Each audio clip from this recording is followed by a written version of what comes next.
In my opinion, the overall best method is leveraging wholesale suppliers because it's one of the best scalable, consistent, and easy to start ways of selling on the platform. But most people don't know that you actually don't need to purchase in bulk and spend thousands of dollars ahead of time in order to leverage this business model. You can actually combine Amazon wholesale with dropshipping too, which opens up a whole new can of possibilities for you. This isn't always the best way to go for everybody though. So in this video, we're going to compare selling wholesale on Amazon FBA to dropshipping on Amazon. And we'll talk about the benefits and the drawbacks of each. And I'll talk about my experience with both of them. As we touched on in the previous comparison video that I did, selling wholesale on Amazon FBA is a business model where you buy products in bulk from a manufacturer or distributor and then sell those products back on Amazon. One of the key benefits of this model is that you can buy products at a lower price due to the bulk purchasing power that you'll have with these companies over time. You also won't actually need to run any ads to your products to generate sales either, or even build a brand at all, because you're sourcing products typically that already have demand and already typically have a recognizable brand name on Amazon. There's a ton of scalability here because you're typically selling products with lots of demand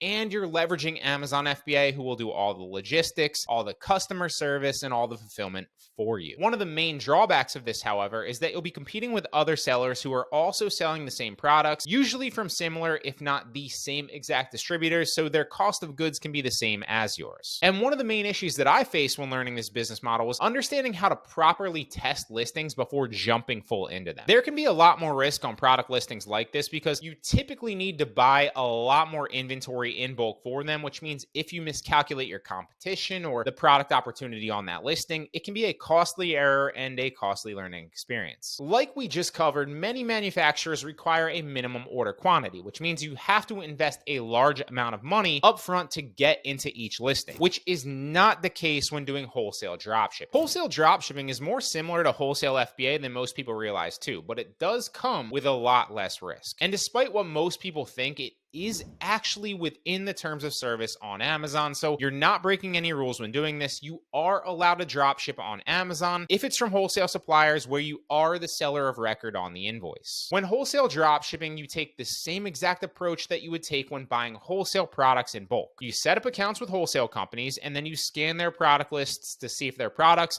are selling on Amazon and are profitable. And then you list the products that are profitable and are selling and then wait for the sales to roll in. The only differences here are that when you're applying to suppliers, you need to make sure that they'll actually work with dropshippers. The easiest way to do this is to check if they have no minimum order quantities and they offer order fulfillment. You also don't ship your products into FBA either. Instead, the wholesale company ships the product directly to the customer on your behalf and you keep the profit, hence the drop shipping. There's software that will take care of your entire wholesale drop shipping business for you, which is a game changer as well. And I covered all of this in depth in a recent video, so if you want to check it out, it's linked up in the right-hand corner right now. I'll also put it at the bottom of the description if you want to watch it at the end of this video. The drawback of wholesale drop shipping compared to wholesale FBA is that the supplier pool that you'll be able to work with is much less typically than if you weren't drop shipping, because not every wholesale supplier will be drop ship friendly, which can limit your prospects. On top of that, if you're a brand new seller, your sales definitely might be a little bit lower in the beginning because you'll be competing with other sellers that are shipping their products into FBA, and both shipping time to the customer and your sales history and trustworthiness are both key factors in what gets the buy box. But keep in mind, as you build some trust with Amazon and start to rank your account and get more sales, this will change drastically. It's more of an issue in the beginning when you don't have an account that already has sales history. In my opinion though, the benefits of drop shipping